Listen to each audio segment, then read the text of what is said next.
Sherlene's point of view. Masakit ang ulo ko nang magising ako sa isang malamig at magandang kwarto. Ramdam kong pananakit ng katawan ko nang sinubukan kong bumangon.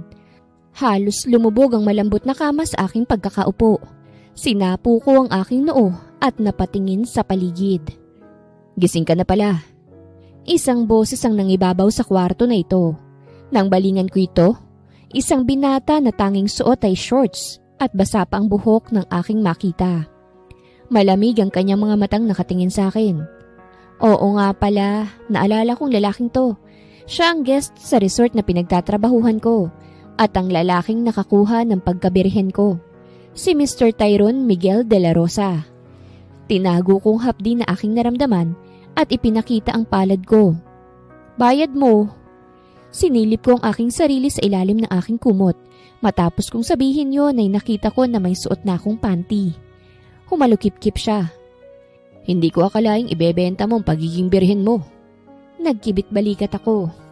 Ipinakita sa kanya na wala akong pake. Wala nangangailangan ako ng pera. Mabuti naman at ikaw ang napagbentahan ko. Malaki naman siguro yung ibibigay mo. Umangat ang sulok ng labi niya sa sinabi ko. Of course, pinasaya mong gabi ko Sapat na yun bago ako ikasal. Napangiwi ako sa kanyang sinabi. Bakit? Hindi mo ba bebembangin ng asawa mo para sabihin mo yan? Hindi niya ako sinagot. May kinuha siya sa drawer at inilapag to sa side table. Nang tingnan ko ito, cheque ito. Tiningnan ko ng maigi ang nakasulat. Mahina akong napasinghap. 100,000? Ayos 50,000 lang naman ang usapan namin pero dinagdagan niya pa. Napangisi ako at nakaramdam ng saya. Ang sarap ng ganitong trabaho May malaking pera palagi. Na-inspire tuloy ako maging pokpok. Biro ko lang yun ngunit nagdilim ang paningin ng binata at akmang babawiin sa akin ng tseke nang iniiwas ko ito. Joke lang, ikaw naman hindi mabiro. Aalis na ako ngayon kaya't maligo ka na't umalis. Binilhan na rin kita ng damit. Ito na ang huling pagkikita natin, Sherlene. Salamat sa pag-i-entertain sa akin ng ilang araw sa resort na yon na walang inis ko sa nangyayari sa buhay ko. Pwede mo naman akong tawagan kahit kasal ka na. Pero ayoko namang maging side chick kaya wag na pala. Tumawa lang ang binata sa iniwan na ako sa kwarto para bigyan ako ng space para sa sarili ko. Nakilala ko si Mr. Tyrone sa resort kung saan ako nagtatrabaho bilang housekeeper. Naroroon siya para magpahinga. At dahil friendly ako sa staff, nakachika ko siya ng ilang beses. Siyempre bawal yun pero secret lang naman yun. Ayon sa kanya kakasal na raw siya sa unika iha ng pamilya na tinataniman niya ng galit. Ito raw ang paraan para magkasundo ang dalawang pamilya. Ayaw niya raw pero wala siyang magagawa. Hindi naman sana masasakripisyo ang virginity ko. Kaso nagkaproblema sa amin. Yung nanay ko ginugulo ng loan shark. Hindi kasi nagbayad ng utang kaya't ginugulo siya. At sinisira ang mga paninda sa palengke. Nagbanta pang mga ito na kapag hindi maibibigay ang 50,000 na utang, mas masahol pa raw ang kanilang gagawin. Na-ospital na si nanay sa matinding takot. Bukod dyan, nabuntis rin ang aking kapatid kaya't kinakailangang tumigil sa pag-aaral. Kaya patong-patong ang problema ko ngayon. Kaya nang nakita ko si Tyrone sa bar, inalok ko sa kanya ang pagkabirhin ko. Ibinenta ko ito sa kanya. Nung una nagalit pa siya dahil bakit ko raw gagawin yun. Ngunit nang marinig niya ang aking rason, pumayag siya. Kaya kagabi, para akong napasukan ng basuka. Muntik na nga akong mawala ng malay kasi halimaw pala siya sa kama. Hindi lang isang beses nangyari yun kagabi, kaya sobrang pagod talagang katawan ko. Pagkatapos kong maligo't magbihis, lumabas na ako sa kwarto. Nadatnan ko si Tyrone sa sala, nakaupo sa couch, habang nasa ibabaw ng kanyang hita, ang nakakuyom niya nakamao. May kausap siya sa kanyang phone at salubong ang makapal na kilay. Hindi ko nais makita ang pagmumukha ng babaeng yan. Para lang naman sa kapayapaan ng kasal nito kahit diretso kasal na. Ayokong magsasayang ng oras. Mariin niyang sabi sa kausap sa phone. Nang mapansin niyang presensya ko, ibinaba niya ang kanyang phone. Uuwi na ako, salamat at advance congrats sa kasal mo. Gusto mo bang ihatid kita sa inyo? Mukhang hindi ka makakalakad Grabe ka naman, makakalakad kaya ako. Huwag mo na akong alalahanin, masyado nang malaking itulong mo sa akin. Ang laki nga ng bigay mo. Tapos ihahatid mo pa ako. Kaya wag na. Salamat muli at sana nag-enjoy ka kahit hindi ako marunong sa kama. Tiningnan niya ako na para bang sinusuri ang buo kong pagkatao. Ngumiti ako sa kanya saka naglakad palabas ng hotel. Paika-ika pa. Napamura na lang ako nang napagtanto na ang hapdi pa lang talaga. Parang hinati ang buong pagkatao ko ng 2 beses. Pero bahala na, para to sa pamilya ko. Gusto kong maranasan nila nanay ang magandang buhay kahit isakripisyo ko pang dignidad ko. Ayos lang, basta maayos sila. Isang beses lang ako mabubuhay sa mundong ito at tumiming pa na nabuhay ako bilang isang pobreng dalaga. Kaya minsan kailangan na lamang kumapit sa patalim para makatikim ng sarap sa buhay. Ito ng pera. Sana wag niyo nang guluhin si nanay. Matanda na yun eh. Yun ang sinabi ko matapos ilapag ang 50,000 pesos sa harapan ng loan shark. Nakipagkita kasi sila sa abandonadong building nang maningil silang muli. Napaubo pa nga ako nang bugahan ako ng boss ng usok ng sigarilyo niya. Nasama yata ang baho ng hininga dahil montik na akong mahilo sa sobrang baho. Nakatingin lamang siya sa akin kaya't nagpatuloy ako. Sobrang sakit ng katawan ko para lang makuhang pera na yan at mabayaran na kayo. Kaya wag niyo nang guguluhin si nanay. Umayo siya ng upo at tinaasan niya ako ng kilay. May sinenyasan siyang tao. Akala ko para kunin ang pera na nilapag ko sa lamesa. Pero napasinghap ako nang may humawak sa magkabilang braso ko. Anong ibig sabihin nito? Tumayo ang matabang boss at may tiningnan na litrato. Tinitingnan din niya ako. Ikaw ito, hindi ba? Pinakita niya sa akin ang litrato ko sa isang resort. Nagwawalis malapit sa pool area. Oo, ganda ko dyan Bakit? Tinapon niya ang sigarilyo niya at tinapakan to. Natipuhan ka ni senyorita Medyo kamukha mo yung anak niya. Psst, dalhin niyo na yan. Nataranta ako. Ha? Anong sinasabi mo? Sino si senyorita? Bitawan niyo nga ako. Kinuha ng loan shark ang 50,000 at pinagpapalo ito sa sarili niyang pisngi. Salamat sa bayad huwag ka mag-alala. Wala namang mangyayaring masama sa'yo. Sa katunayan, magpapasalamat ka sa akin kasi mababago ng buhay mo. Malaking magbigay si senyorita ng pera. Baka babalik ka pa sa akin para magpasalamat.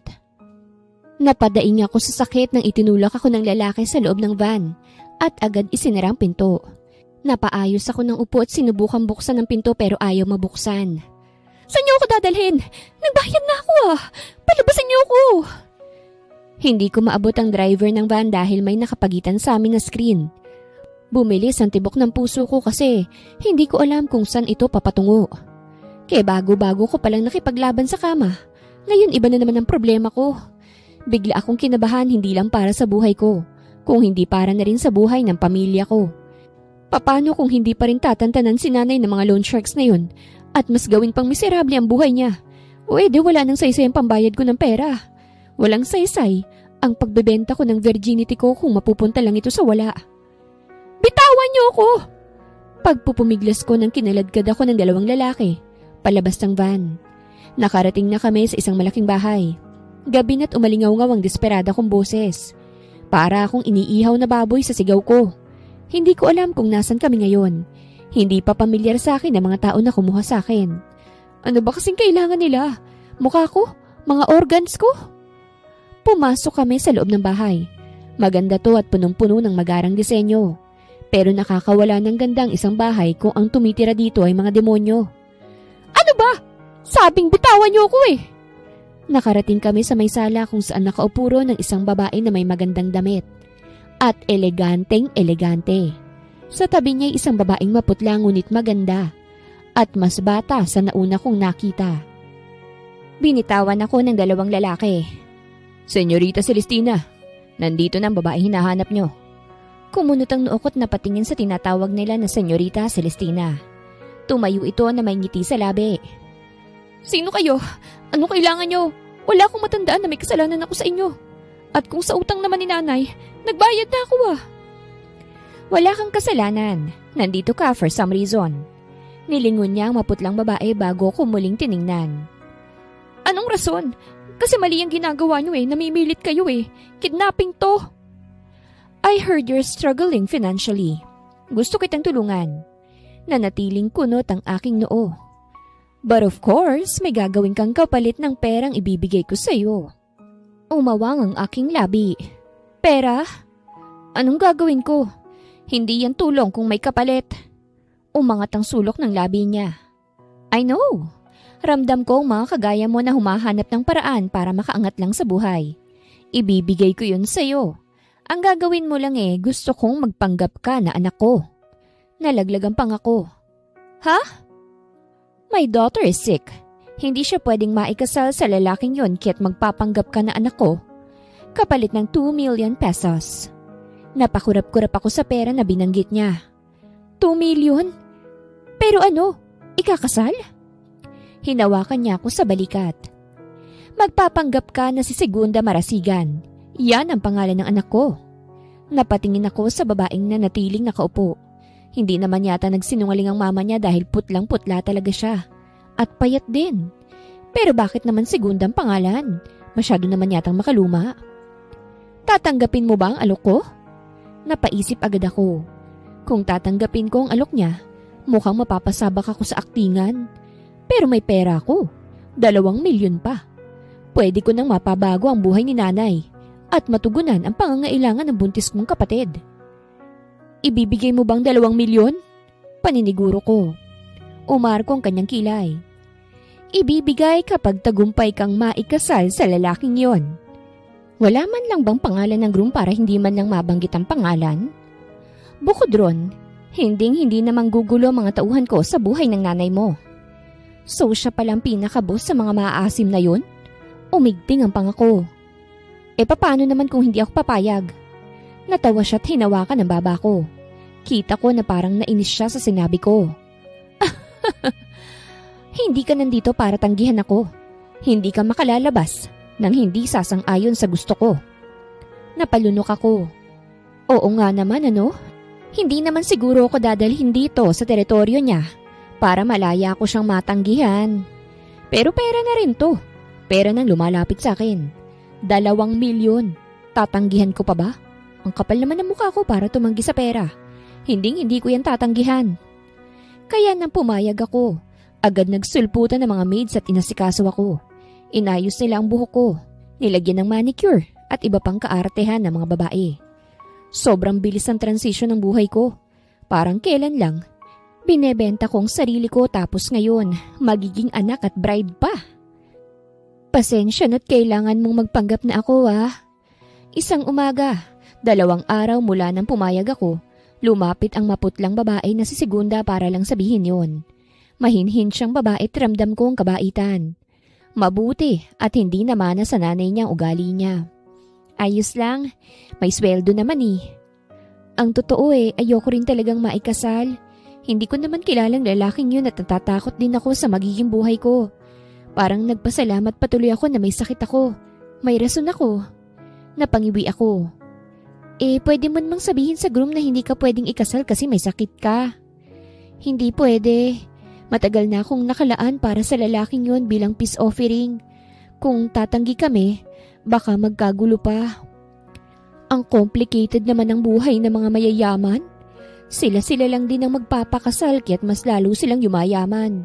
Etong mga mahihirap naman, kung mag-aasawa ng foreigner, sasabihin namang pera lang ang habol at ang mga inggitera, sasabihin na kaahon na sa kahirapan. Buti pa kapag pokpok ka walang complication. Yun nga lang, pwede kang madapuan ng sakit kung hindi safe ang nakasalamuha mo sa kama. 2 linggo akong nanatili sa bahay ng mga marasigan at hindi naman ako inalipusta sa totoo lang. Kahit yung senyorita na may masungit na aura, magaan ang trato sa akin. Wala kang dapat na ikabahala bukas. Hindi pa nakita ng mga De La Rosa ang anak ko. Sa kasal pa nila makikita. Doon ako nakahinga ng maluwag sa sinabi ni senyorita. Mukhang hindi ako mahihirapan sa acting ko. Hindi naman pala nakita sa personalit na kilalang anak niya. Basta, huwag kang magpapahalata na hindi kita totoong anak. Simula ngayon tatawagin mo akong mommy. Dumating ang araw ng kasal. Sobrang mangha ko sa sarili ko kasi sa unang pagkakataon, nagmukha akong tao. Ang ganda ko sa makeup ko at bumagay sa akin ang gown na may kitang cleavage pa. Baka maglaway ng hindi oras kung sino man ang groom ko. Ikaw sa Segunda ha. Paalala ko sa sarili ko nang mag-isa na lang ako sa kwarto. Iko-consider ko na lang to as trabaho para madali lang sa akin. Hindi naman siguro mahirap magpanggap. Pakikisamahan ko na lamang kung sino mang lalaki na yon. Matapos ang lahat ng preparation, isinakay na ako sa isang magarang puting kotse. Inalalayan ako ng mga kasambahay papasok habang ang tunay na segunda, nakatanaw lang sa akin. Kumaway siya. Mag-ingat ka. Tumangulang ako saka umupo na sa loob ng kotse. Wala akong ibang nararamdaman ngayon kung hindi ang pagiging curious ko. Curious kasi ako sa bagong pagsubok na dadaanan ko. Maikasa lang ako, hawak ko ng 2 milyon. Magiging maayos ng kalagayan ng pamilya ko. Parang noong nakaraan lang naging pokpok ako ng isang araw para lang sa pera. Ngayon naman, nagpapanggap na akong mayaman para maikasal sa isang lalaking hindi ko naman kilala. Para tuloy teleserye ang buhay ko na dapat tutukan ng sambayanan. Pagdating namin sa labas ng simbahan, lumabas ako. Naroroon na ang mga taong involved sa kasalan na ito. Lumapit sa akin ang senyorita at inayos pang buhok ko. Ayusin mo ang acting mo, Miss Sherlyn. Simula sa araw na ito, kalimutan mong pangalan mo at ang mga karanasan mo sa buhay. Sa ngayon, ikaw si Segunda Marasigan, ang anak ko. Basta 2 milyon na, paalala ko sa kanya. Ngumisi siya. Of course! Hindi naman kita kukunin kung hindi ako tutupad sa usapan. Makukuha mo yon pagkatapos ng araw na ito.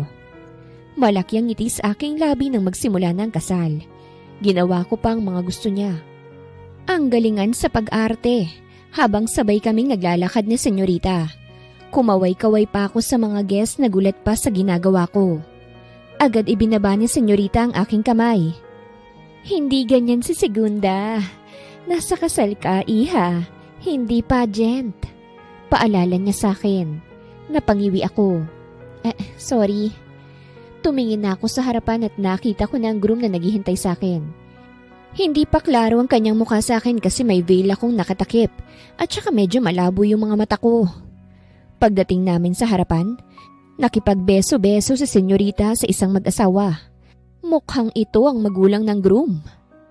Celestina, eto na talaga ang pagtatapos ng hidwaan ng 2 pamilya. Emosyonal na sabi ng ginang habang nakahawak sa kamay ni senyorita. Oo, Aguinalda. Masaya ako na tinanggap ninyo ang pakikipag-ayos ng aming pamilya.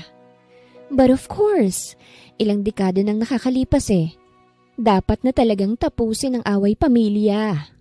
Nagmano ako sa mag-asawa at ngumiti sa kanila. Ngumiti rin sila sa akin. Paniwalang paniwala na ako nga talaga si Segunda. Pagkatapos ng palitan ng madamdamin nilang pagtanggap sa akin, ay saka naglahad ng kamay ang groom. Tinanggap ko ang kamay nito bago nag-angat ng tingin. Malaki pa ang ngiti ko pag-angat. Ngunit nang bumungad sa akin ang napakapamilyar na mukha, nabitawan ko ang kanyang kamay at napasinghap. What's wrong? Napapikit ako. Buisit. Eto na ba ang organic encounter? Or demonic encounter? Bakit nandito si Tyrone? O baka kamukha lang to ni Tyrone na aking nabentahan ng aking pagkababae? Nagdilat ako ng aking mga mata para tingnan siyang muli. At halos mawalan ako ng hininga nang makumpirma ko na siya nga. Wala. Bumuntong hininga siya saka humarap na kami sa pari upang simulan na ang seremonya. Wala akong ibang hiniling kung hindi ang matapos na ito. Hindi ko alam kung anong irarason ko kapag nakilala niya ako. Baka hindi ko na makuhang 2 milyon dahil sa kalokohan na ito. Shucks, no, hindi pwede. May paraan naman siguro. God is good. Kahit may pagkakamali ako, mahal ako ng Panginoon kahit hindi ako pababayaan ni Lord. You may now kiss the bride. Namutla ako nang marinig yun mula kay Father. Humarap si Tyrone sa akin at ako, hindi makatingin sa kanya. Alam ko na ayaw mo sa kasal na ito, pero kailangan nating maghalikan para sa ikakabuti ng mga pamilya natin. Napalunok ako sa katuluyang humarap sa kanya.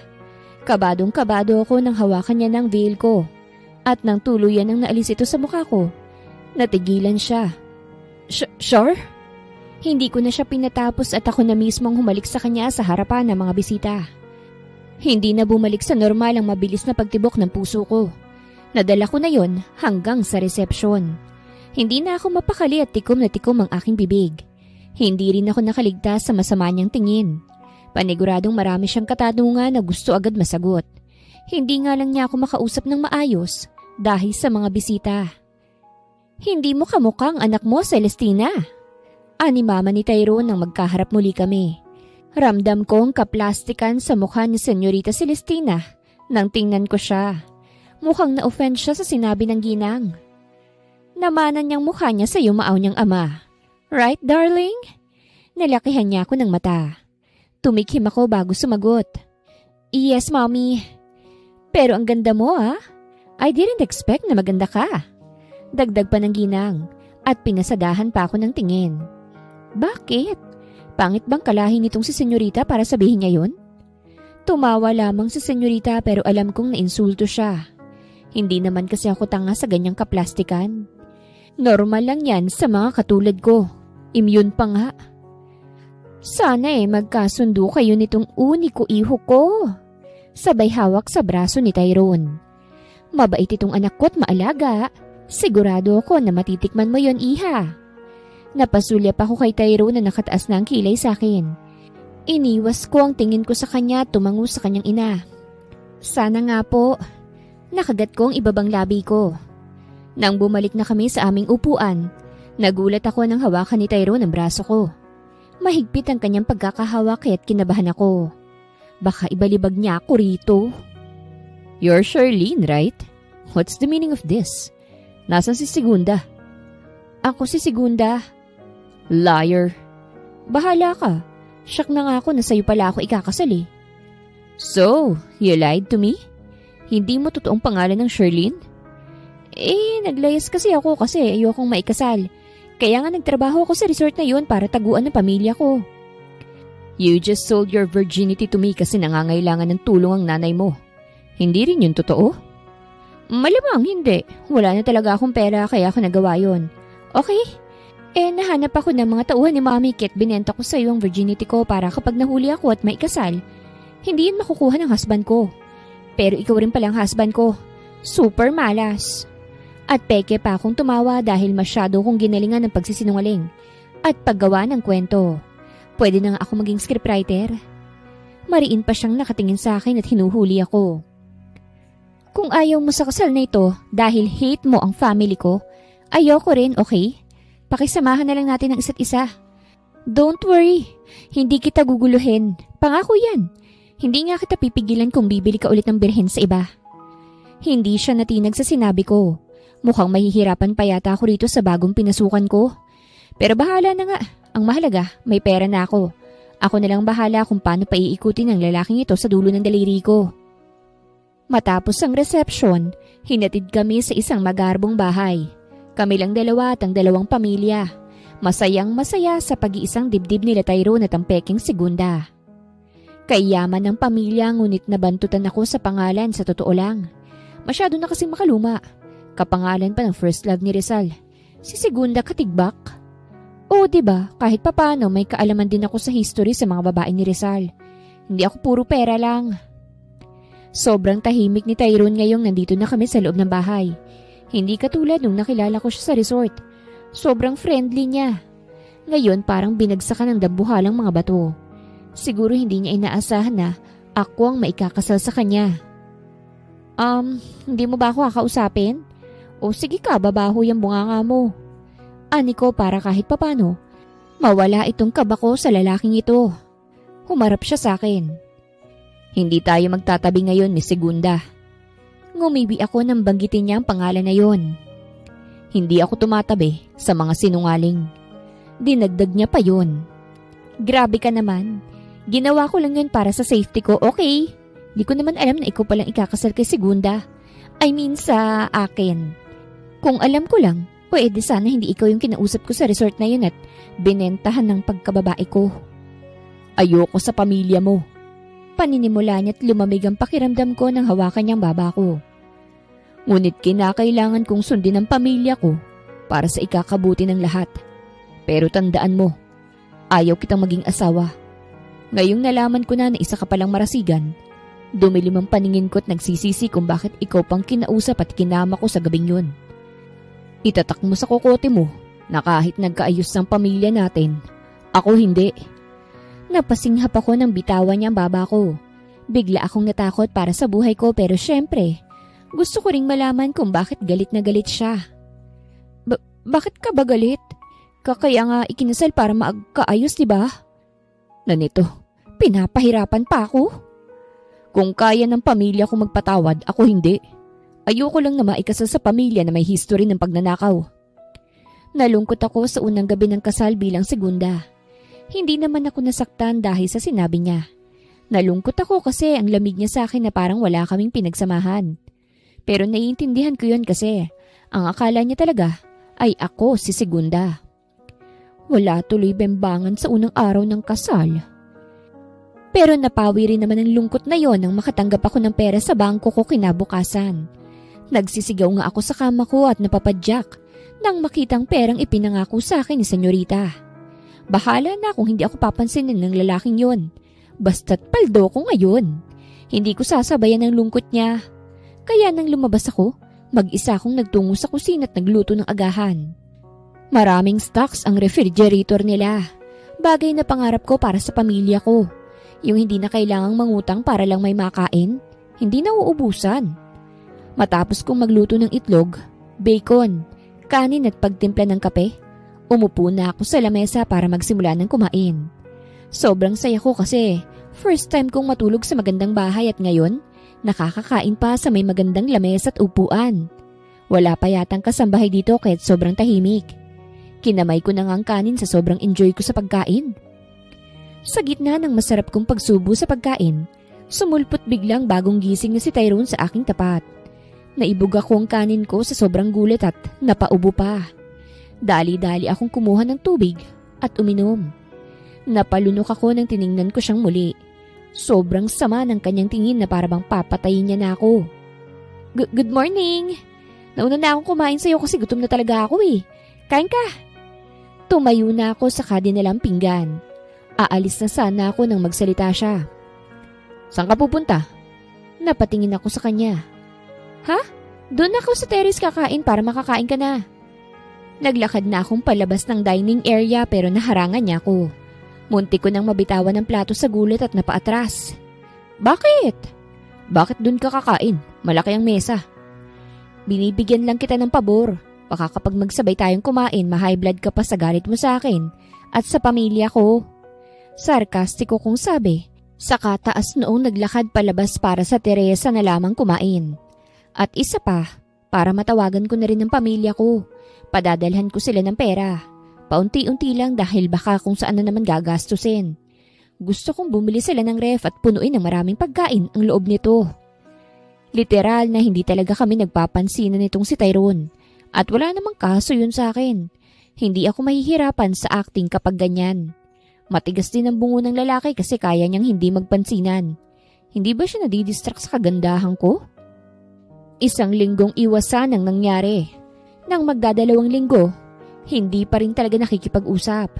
Pati ang mga dumarating na mga kasambahay sa bahay na ito, nagtataka kasi parang hindi mag-asawa ang pagsisilbihan nila. Parang boardmates lang. Hindi naman kasi akong asawa niya kung hindi si Segunda. Pero nang dumating ang ikatatlong linggo, hindi na yata nakatiis si Tyrone at kinausap niya na ako. Nasa pool ako, naliligong mag-isa nang lumapit siya. Charlene.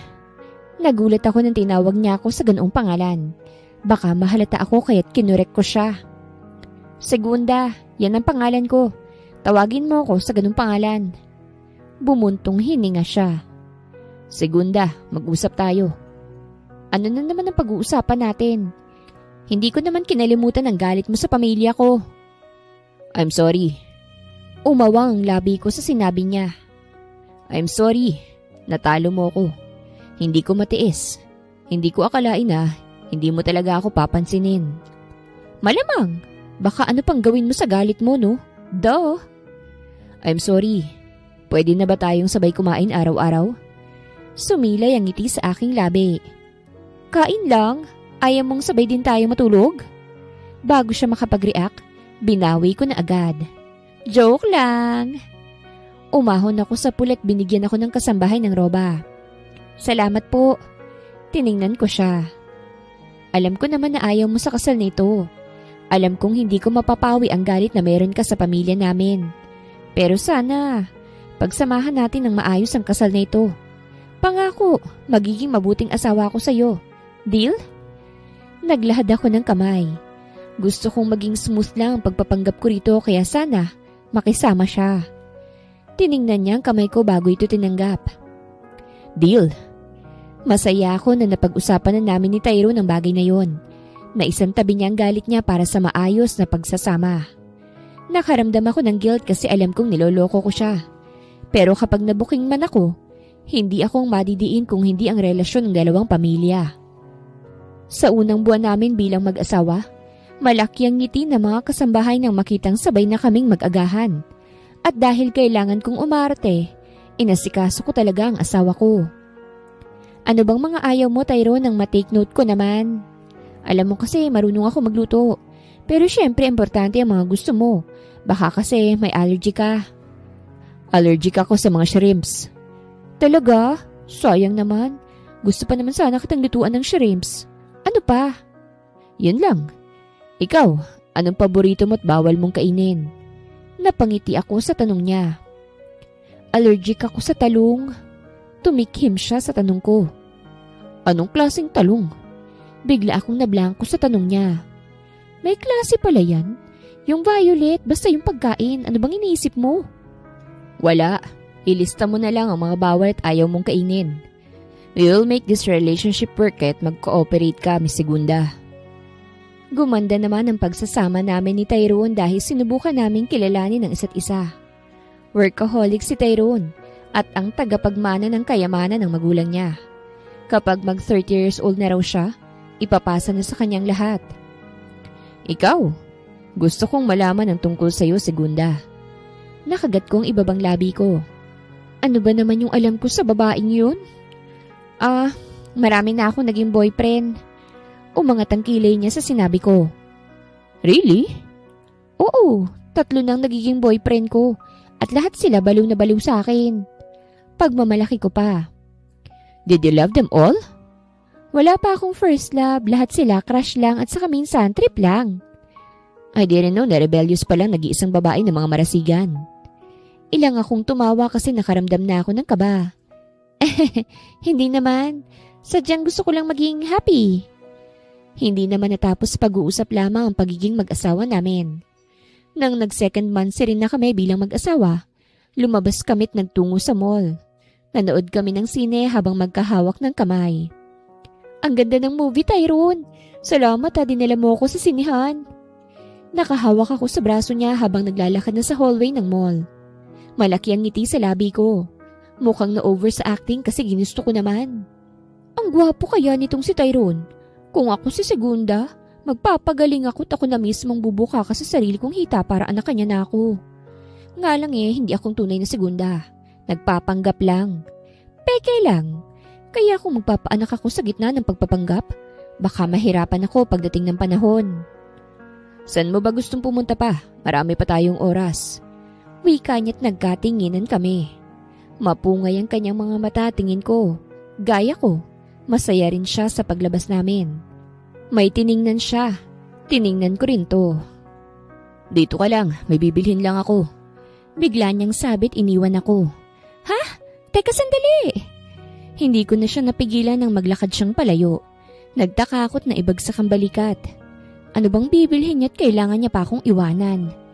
Napasimangot ako't naghanap ng upuan.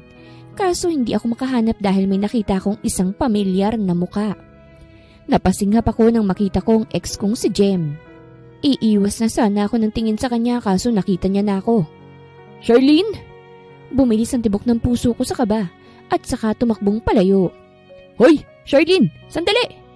Nakita kong isang escalator pababa kahit dun ako dumaan. Hoy Charlene! Huwag mo akong takasan! Hindi ko siya pinakinggan at nang makababa sa escalator, tumakbo ko sa kaliwang bahagi ng floor na ito. Napatingin na ang ibang customer sa akin sa bilis ng aking pagtakbo. Shucks! Bakit dito ko pa nakitang lalaking yun? Hindi ba siya makamove on? Hanggang dito hahabulin niya pa rin ako? Well, naiintindihan ko naman kung bakit niya ako hinahabol ngayon. Bago ko kasi siya hiniwalayan, ninakaw ko yung relo niya at binenta para ipambili ng gamot kay nanay noong nagkasakit to. Alam kong mali ang ginagawa ko pero desperada na ako noon. At saka nung magkarelasyon pa kami ni Jem, sinasaktan niya ako physically kasi ayaw kong makipagbembang sa kanya kaya't hindi ako nakonsensya, no? Bali paghihiganti ko na yun sa kanya. May nakita akong isang matandang lalaki na mag-isang nakasakay sa wheelchair. At malapit naman sa kanyang isang manikin na nakasuot ng wig. Kinuha ko ang wig sa manikin at sinuot to sa ulo ko. Lumapit ako sa lalaking naka-wheelchair at itinulak to. Nagulat ang lalaki. Hoy, sino ka? Patulak lang saglit, lolo. Malilintikan ako eh. Kinuha ko rin ang shades niya at sinuot sa mata ko bago ko itinulak ang wheelchair na parang normal. Nagreklamo pa rin ang matanda sa ginagawa ko. Tahimik ka muna, lo. Please lang. Pakikiusap ko. Nakita ko ang pagdating ni Jem. Nagpalingali nga siya kaya't yumuko ako at nagkunwaring kausap ang matanda sa wheelchair na sobrang sama na ng tingin sa akin. Nasaan na yung babaeng yun? Sir, may problema ho ba? May nagtanong kay Jem. Wala naman. Huwag kang patakbo-takbo sa mall, sir. Hindi ito playground. Pasensya na ho. Nang sulyapan ko si Jem, busangot na ito na bumalik sa kanyang dinaanan. Nakagat kong ibabang labi ko at nakahinga ng maluwag. Lintik na yun, muntik na yun ah.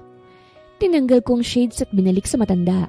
Magsasalita na sana siya kaso nahulog yung pustiso niya sa sahig. Hala! Nagulat ako nang may humila sa akin. Isa itong babae na sexy at morena. Sino ka ha? Ang ginawa mo sa boyfriend ko? Nalaglagan pang ako. Boyfriend mo? Lab, nahulog itong pustiso ko. Hirap na sabihin yon ng matandang lalaki. Walang kahirap-hirap na kinuha ito ng babae at halos masuka ko nang ibalik ito sa bibig ng matanda niyang boyfriend na para bang walang bakteryang sahig. Umalis ka nga rito. Aagawan mo pa ako ng boyfriend. Napasapo ako sa aking dibdib.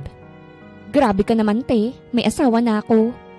Napailing na lang ako at ibinalik na sa manikin ng kanyang nawawalang wig. Sobrang layo ng tinakbo ko. Malaki rin ang mall na ito kaya't hindi ko kabisado kung nasa na ako kanina. Nang tingnan kong phone ko walang signal. Sobrang malas naman. Tyrone's point of view.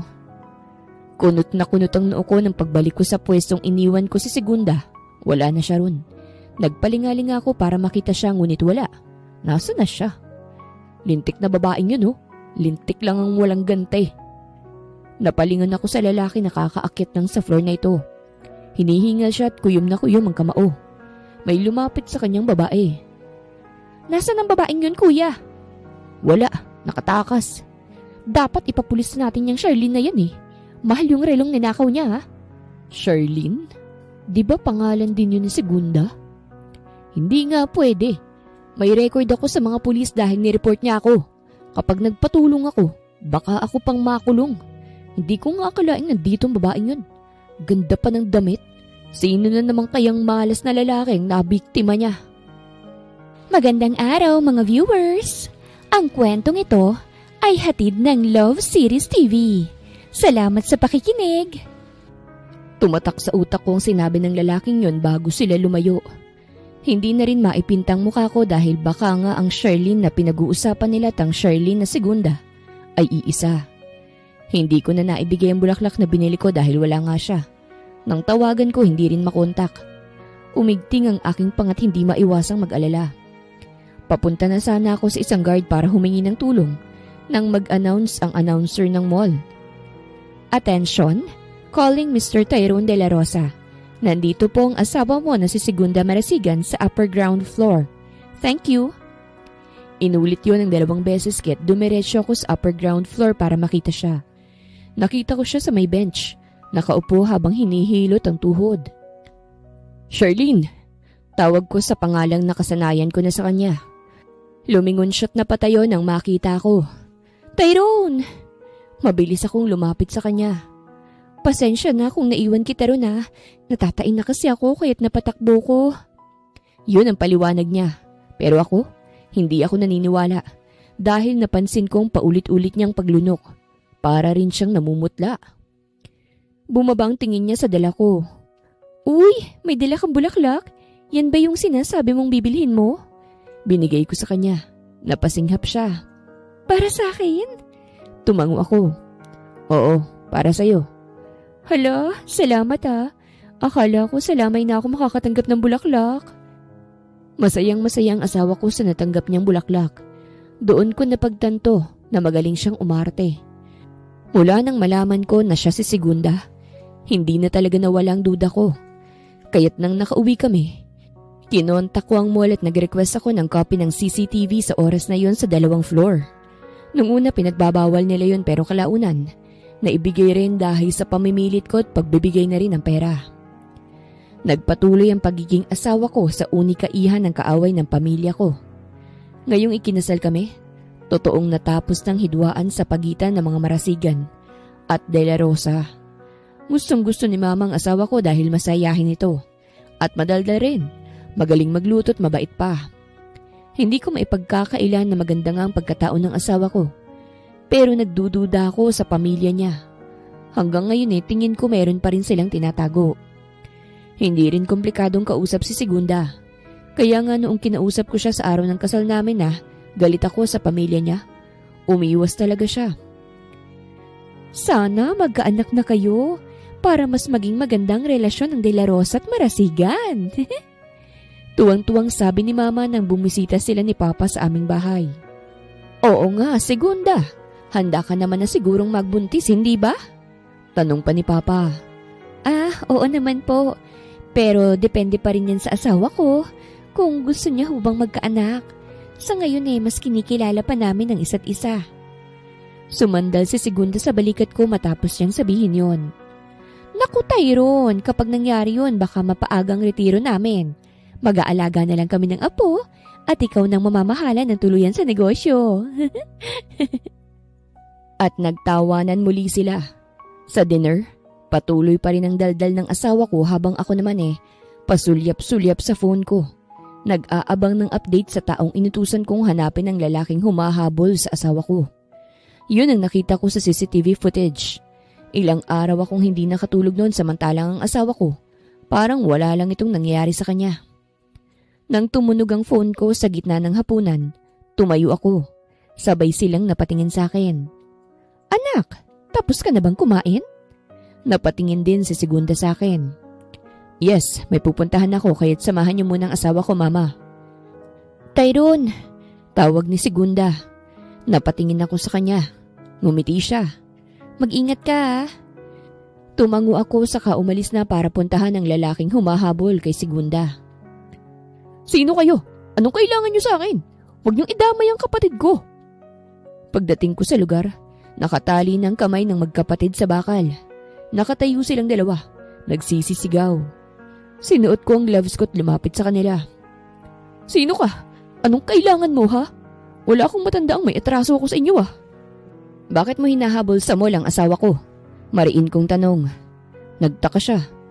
Ha? Anong sinasabi mo? Asawa? Hindi nga kita kilala. Asawa mo pa kaya? Pakawalan mo ako. Segunda Marasigan.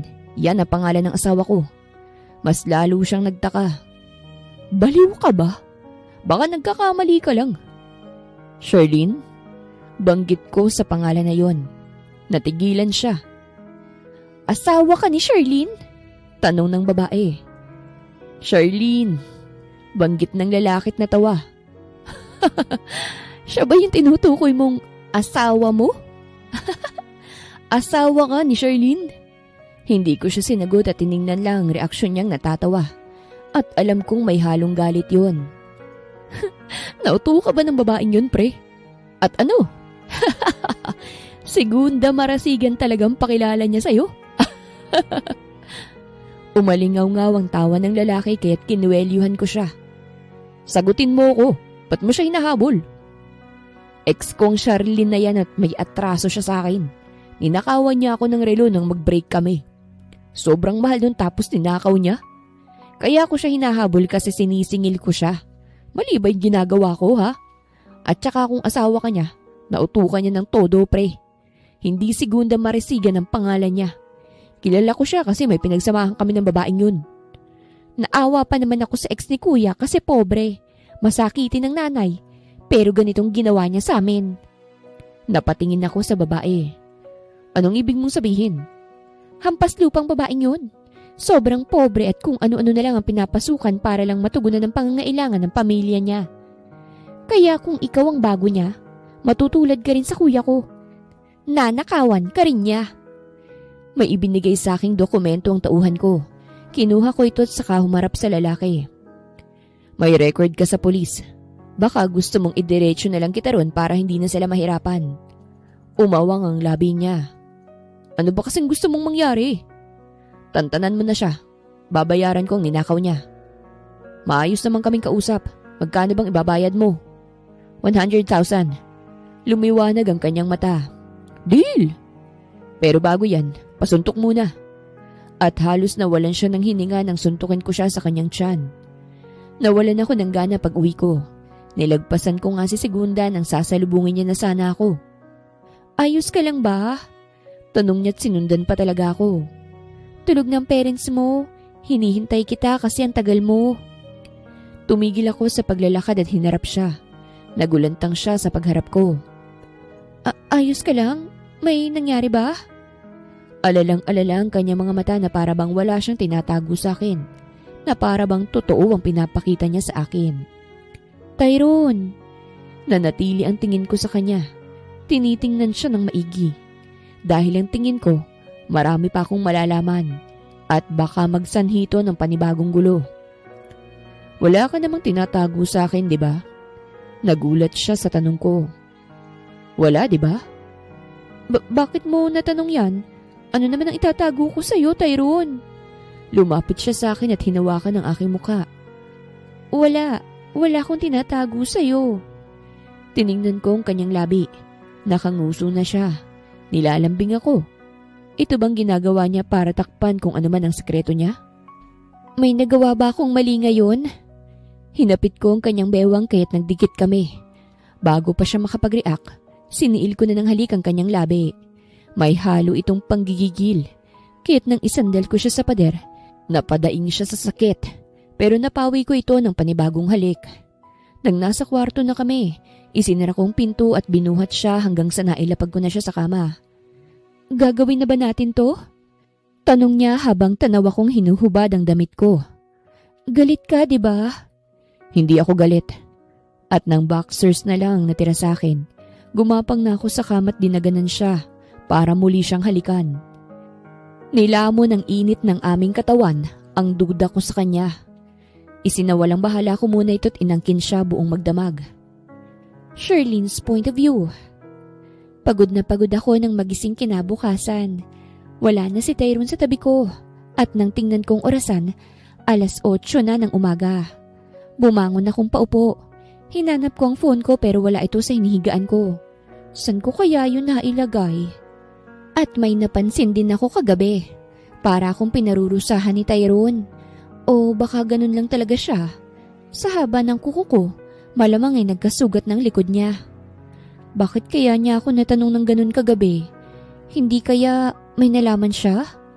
Kinabahan akong bigla. Lumabas ako ng kwarto kahit medyo masakit ang katawan ko. Narinig ko ang tawanan sa may sala. Mukhang nandito pa rin ang magulang ni Tyrone. Ngunit pagdating ko sa sala, hindi lang ang magulang ni Tyrone ang nakita ko. May bago silang bisita. At napalunok ako nang makita ko si senyorita dito. Napatayo siya nang makita ko at lumapit para yumakap. Bumulong siya sa tenga ko. Inayos mo bang pagpapanggap mo rito? Ngumiti siya sa akin pagkatapos ibulong yon at dinala ko palapit sa magulang ni Tyrone. Wala pala si Tyrone dito? Nandito pa naman ako para bisitahin ang mag-asawa. Maagang umalis, nagpaalam sa amin kanina. Nadismaya ko. Bakit hindi nagpaalam sa akin? Ganun ba? Kung ganun gusto ko munang makausap at makasamang anak ko. Matagal na rin mula nung huli kaming mag-usap O sige, ilang buwan na rin dito si Segunda. Magbanding na muna kayong mag-ina. Tahimik akong sumakay sa kotse ni senyorita. Ramdam ko na bad trip siya at hindi ko alam kung bakit. Siguraduhin mo lang na hindi alam ni Tyrone ang tunay mong pagkatao, Sherlynn. Napabaling ako kay senyorita na nakataas na ang 1 kilay sa akin. Kasi kapag nalaman niya't malalagay sa alanganin ng pamilya namin, hindi mo magugustuhan ang gagawin ko. Hindi ko maiwasang kabahan. Nagbago naman siguro ang buhay ng pamilya mo sa pera, hindi ba? Kaya't baguhin mo rin ang buhay namin. Huwag mong hahayaang magulong muli ang pamilya namin. Makakaasa po kayo. Dumiretso kami sa bahay ng mga marasigan. Napag-alaman ko na hindi pa rin sila tuluyang sang-ayon sa pakikipag-ayos nila sa pamilya De La Rosa. Doon ko napagtanto na napaka-plastic nila. Halos lahat yata ng mga kamag-anak galit sa mga De La Rosa. Isa lang yata ang mabait at may sakit pa. Si Segunda, ang tunay na Segunda.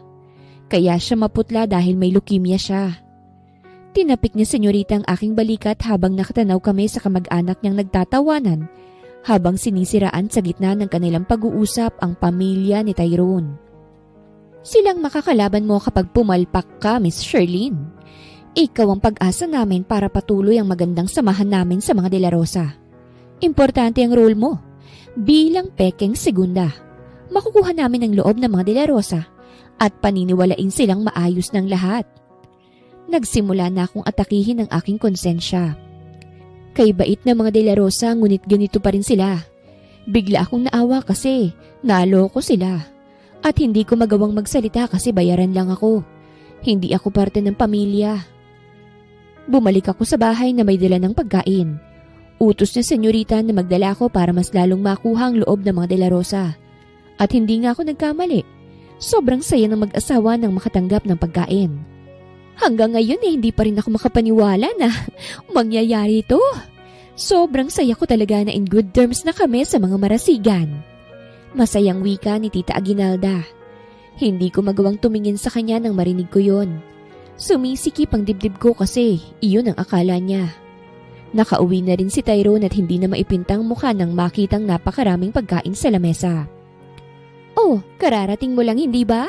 Baka gusto mong kumain, masarap ang pagkain nila. Ani tita't kumagat pa sa manok na dala ko. Napatingin siya sa akin. Nagtungo ka ron?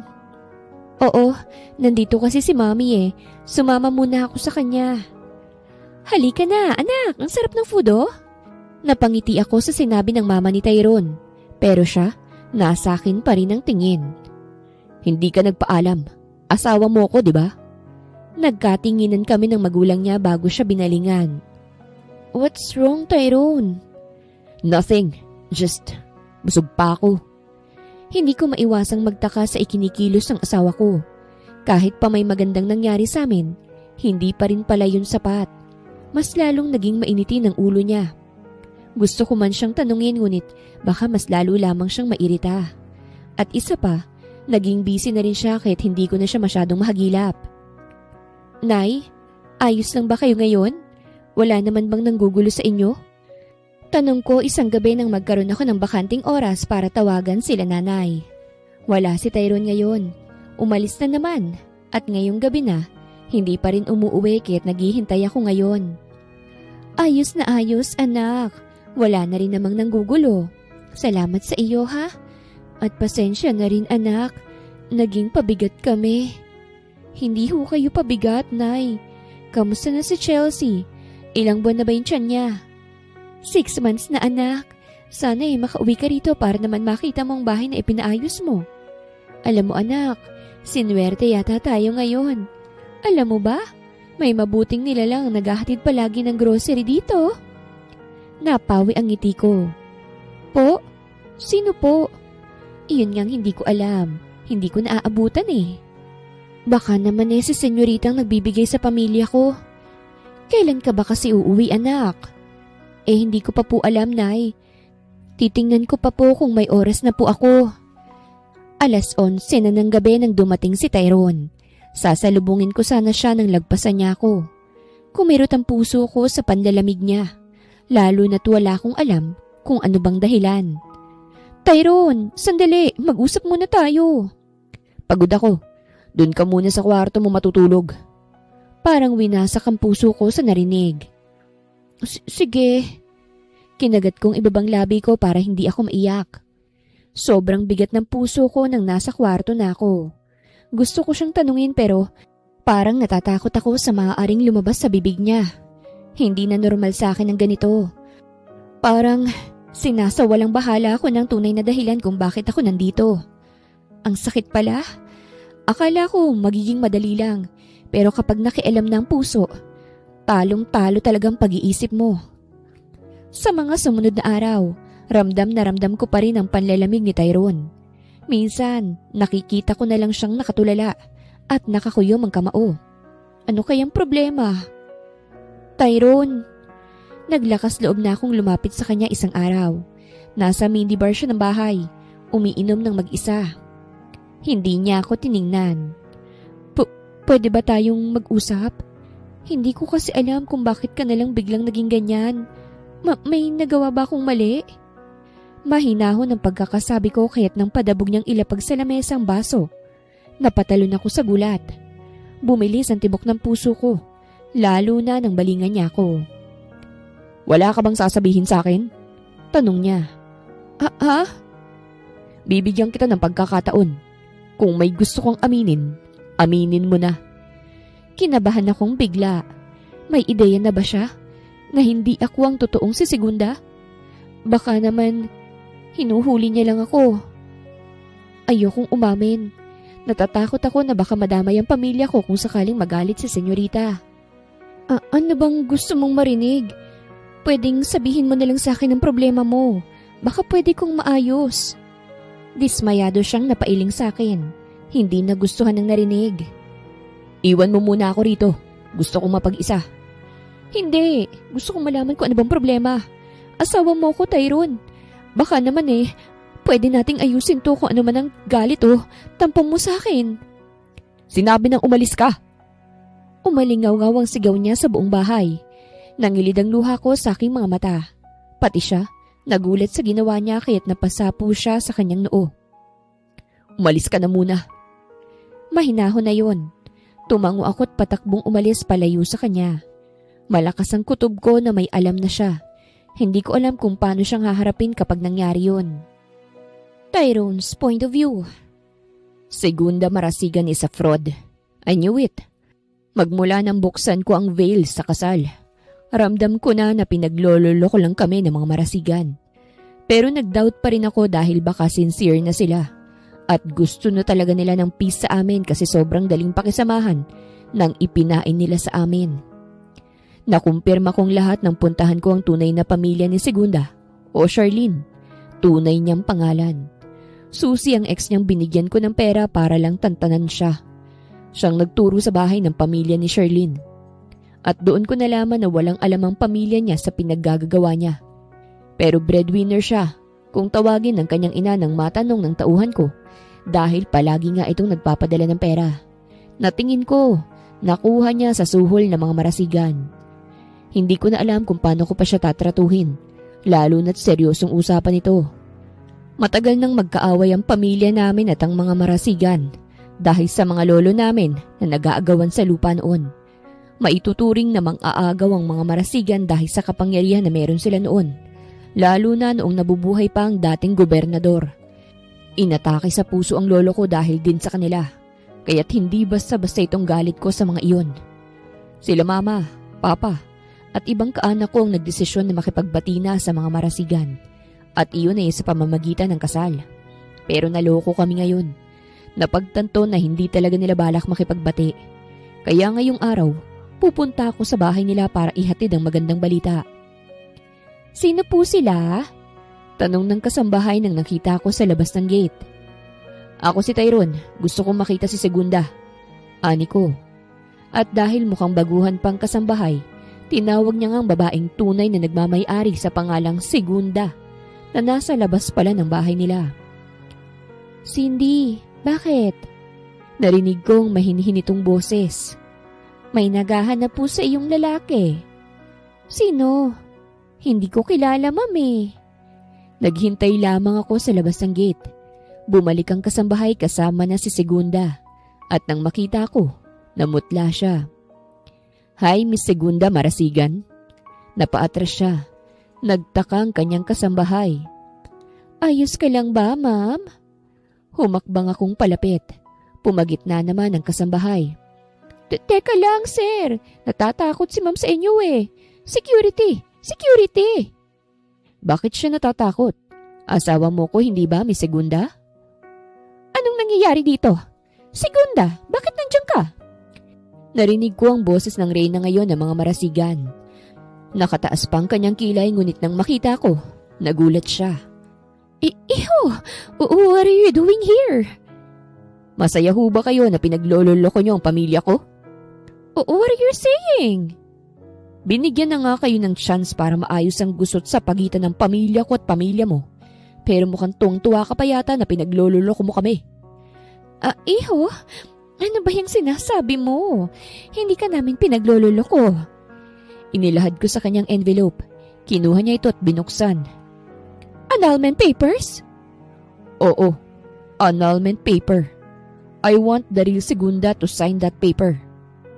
Ngayon, nalaman ko ng pinaglololoko nyo kami. Napagtanto ko na hindi talaga tayo magpakailanman magiging magkaibigan. Iho, magpapaliwanag kami. My daughter is sick. Hindi siya pwedeng ikasal sa'yo. Halata namang may sakit ang anak niya, pero hindi ito rason para lokohin kami. Iho, paano mong nalaman ito? Sinabi ba ng babaeng yon? Naalerto ako. Bakit kailangan niyang sabihin? Sinuhulan mo, di ba? Tikom na tikom ang bibig ng babaeng yun kaya't natagalan bago ko nalaman ang kalokohan na ito. Insulto to sa pamilya namin, Tita Celestina. Iho, sana naman maintindihan mo na hindi ko ibig na maikasal ang anak ko sa'yo. Hindi ko gusto ang paraan ng kapayapaan. Hindi ko gustong... Sana sinabi niyo yan sa amin simula pa lang. Hindi naman kami malupit para ipilit ang gusto namin. Tinalikuran ko na sila matapos kong sabihin yun at umalis na. Alam na ng pamilya kong tungkol rito. Sinabi ko kagabi at nasaktan talaga sila. Gusto nilang sugurin ang peking segunda pero sinabi ko sa kanila na ako nang bahala. Pero pag uwi ko, masamang balitang ibinigay sa akin ng kasambahay. Umalis na po si Ma'am, sir. Umigting ang aking panga. Saan siya pumunta? Hindi ko ho alam, sir eh. May dala kasi siyang bag. Nagmamadali ho. Hindi namin napigilan. Sinubukan ko siyang i-contact pero hindi niya sinasagot. Nang magtungo ako sa kwarto niya, malinis na yun at nakalagay sa lamesa yung singsing sa kasal. Bagsak na bagsak ang aking balikat. Hindi talaga siya umamin. Kung umamin pa siya, baka palagpasin ko pa ito. Kinuha ko ang singsing na hinubad niya at ikinuyom ko ang aking kamay. Umalis si Segunda? I mean yung peking segunda? Tanong ni Mama sa akin. Nadatnan niya ako sa bahay na lasing. Inagaw ni Mama ang baso na may lamang alak. Anak, tigilan mo yan. Hindi ako nakinig. Kumuha ako ng panibagong inumin. Ipapahanap kong babaeng yun para bumalik sa'yo. Huwag mong lunurin ang sarili mo sa alak. Hindi na talaga magkakaayos ang De La Rosa at Marasigan. Huwag mong sabihin yan, anak. Baka naman may dahilan sila. Fuck that family! Napamura na lamang ako. Huwag kang mag-alala. Hahanapin namin ang babaeng yon. Hindi ka niya dapat tinatakbuhan. Tinakbuhan niya ako dahil guilty siya. Maraming beses akong nagbigay ng chance para maging honest siya, pero hindi niya nagawa. At ngayon, iniwan pa ako. Tumunog ang phone ni Mama. Sinagot niya ito at maya-maya'y napatingin sa akin. Bakit? Nasa mga marasigan ng dalaga. Umigting ang pangako. Bumalik pa talaga siya ron. Parang nawala ang kalasingan ko at agad bumaba sa upuan. Sherlynn's point of view. Sampalang ibinigay sa akin ni Senyorita matapos niya akong mahuli. Tumakas ako sa bahay ni Tyrone nang malaman kong hinatiran sila ng annulment paper ng binata. Tumawag si Senyorita na galit sa akin kasi pumalpak daw ako. At saktong paglayas ko, inabangan pala nila ako para hindi makatakas. Mami, tama na yan! Ani Segunda na nakakita sa pagsampal sa akin ng ina niya. Hindi niya pinakinggan ang anak at hinilang buhok ko. Dinuro niya ako. Wala kang utang na loob! Sobrang simple na nga lang ng trabaho mo, pumalpak ka pa. Dapat, ginulo ko nilang lalo ang pamilya mo para matakot kang lalo. Tiningnan ko ang galit na senyorita. Simple naman pala eh. Bakit hindi kayong gumawa? Hindi ko po to ginusto. Kinuha niyo ako para gawin to. Pinagsamantalahan niyo ang kahirapan ko para sumang-ayon ako. Ginawa kong dapat. Pero hindi ko nahawak ang buhay ni Tyrone para hindi niya malaman yun, senyorita. Sasaktan niya sanang muli ako nang humarang na si Segunda. kaya't siyang nasampal. Oh my gosh! Natumba si Segunda sa harapan ko. Nag-alala ko para sa kanya. Mami, tama na. Please, hindi na ho ito tama eh. Sana maging honest na lang tayo sa mga De La Rosa. Ayoko na po ng gulo, Mami. Imposible yan, anak. Sobrang imposibleng magkaayos ang dalawang pamilyang matagal nang may galit sa isa't isa. Posible, Mami. Kita mo naman kung papaanong tinrato ng mga kaanak natin ng mga De La Rosa. Napakabait nila. Pero sinira natin, Mami. Manang, alisin mo si Segunda rito. Hindi pa ako tapos kay Charlene. Nagpumigla si Segunda nang hilahin siya ng kasambahay. Nagsisisigaw siya kaya't umalingaw-ngaw ito sa buong bahay. Kasalanan mo ito, ani senyorita. Tandaan mong araw na ito ha. Ikaw ang sumira sa lahat. Ngayon abangan mong pagsira ko sa buhay ng pamilya mo. Sasampalin niya muli sana ako nang may patakbong maid ang lumapit sa amin. Ma'am, may bisita po kayo. Sino? Istorbo ah. Hindi ka pa rin pala talaga nagbabago. Akala ko gusto niyo ang plano naming pakikipag-ayos. Pakitang tao lang pala, marasigan. Halos mawalan ako ng hininga nang makita ko ang mama ni Tyrone. At si Tyrone mismo na pumasok sa loob ng bahay. Kasama nila mga tauhan nila kaya't napaatras si senyorita. What's wrong? Paano kayo nakapasok rito? Guards! Manang! Hindi kami nandito para manggulo. Nagsalita si Tyrone. Nandito kami para kunin ang peking Segunda. Namutla ako sa malamig na pagkakasambit ni Tyrone.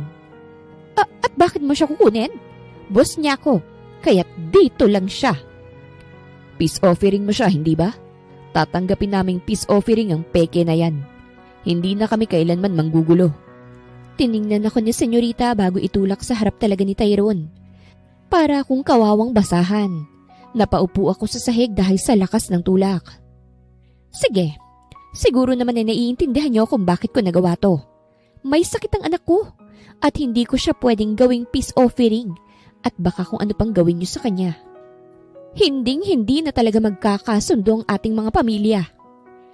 Lumapit sa akin si tita at hinawakan ako sa balikat. Nag-angat ako ng tingin sa kanya at nagulat na ngumiti siya. Tumayo ka, uuwi na tayo. Po? Tipid siyang ngumiti muli kaya't nang tumayo ako, napatingin ako kay Tyrone na hindi man lang ako binalingan. Tara na. Tahimik akong sumama sa kanila. Magkatabi kami ni Tyrone sa kotse nang umandar to. Sobrang tahimik na pati sarili kong puso, naririnig ko na. Hindi ko alam kung anong sasabihin ko sa kanila. May atraso ako sa totoo lang. Hindi ko deserve ang umapak muli sa kanila pero pinabalik pa rin nila ako. Tyrone, tawag ko sa kanya nang makarating kami. Iniwan kami ni tita at hinayaan na kami. Huminto siya sa paglalakad at nilingon ako. Ano? Nagbaba ako ng tingin. Sorry sa nagawa ko. Sorry kung nangyari to. Gusto ko lang talagang mapabuti ang kalagayan ng pamilya ko. Pero alam ko naman na mali pa rin. Mali ang ginawa ko kaya sorry. Tumulo ang luha sa aking mga mata at tumulo ito sa sahig. Nanatili lang akong nakayuko. Hindi ko talaga siya maharap sa sobrang hiya. Pati ang pamilya niyang walang ginawa kung hindi ang maging mabait sa akin. What's your real name? Napaangat ako ng tingin sa kanya. Ha? Gusto ko maging honest ka simula ngayon. Lumapit siya sa akin. I'm giving you a chance. Pero bakit? Because I'm in love with you, Charlene. Namilog ang mata ko sa sinabi niya. I realize it now kung bakit ako galit, naiinis at dismayado. Kasi hindi ko tanggap na kalokohan lang palang lahat. Tell me, since nagpanggap ka lang naman, wala ka bang feeling sa akin? Hindi ako nakasagot dahil masyado akong nagulat. Para akong na-hot seat. I want you to be honest with me. Mas gusto kong masampal ng katotohanan kesa yakapin ng kasinungalingan. Mahal kita. Pagsasabi ko ng totoo. Yun ang totoo. Umangat ang sulok ng labi niya. Sapat na yun sa akin. Ha? Kinuha niyang kamay ko. Sa huli, nagawa akong patawarin ng pamilya ni Tyrone. At agad inasikaso ang pagpapawalang bisa sa kasal na kay Segunda na kapangalan. Nagkaroon ako ng pagkakataong mapakilala si Tyrone sa nanay ko nang umuwi ako. At nagulat ako nang magkakilala na sila. Siyang sinasabi ko sa iyo, iha, na nagbibigay ng mga grocery. Talaga ho, Nay? Oo, iha. Jowa mo pala siya? Opo. Nahihiya kong sabi. Mabuti naman at napunta ka na sa matinong lalaki. Sa lahat ng ex mo, siya lang ang gwapo. Lumaki tuloy ang ulo ni Tyrone dahil sa pagpupuri ni nanay. Nakilala rin ng pamilya ni Tyrone ang pamilya ko at mabilis silang nagkasundo. Mabutit hindi matapobre ang mga De La Rosa, kaya't nawala ang hiya ng pamilya ko. Nagpatuloy ang relasyon namin ni Tyrone lalo na nang mapawalang bisa ang kasal. Hindi ito naging mahirap kasi nakipag-cooperate naman ang mga marasigan para matapos ito. At matapos ang 2 taong relasyon namin, ikinasal kami ni Tyrone. Pero this time, ako na si Sherlyn, ang tunay na nagmamay-ari sa kanya. You may now kiss the bride. Hinapit ni Tyrone ang bewang ko nang sabihin yun ng pare. At nang iangat niya ang veil, hinalikan niya ako sa labi. Narinig kong sigawan ng mga tao dahil sa tagumpay ng aming kasal. At ako rin, masaya dahil hindi ko na kailangang magpanggap para maranasan ko ang kasal na ito. Dahil akin na ang araw na ito. Wakas.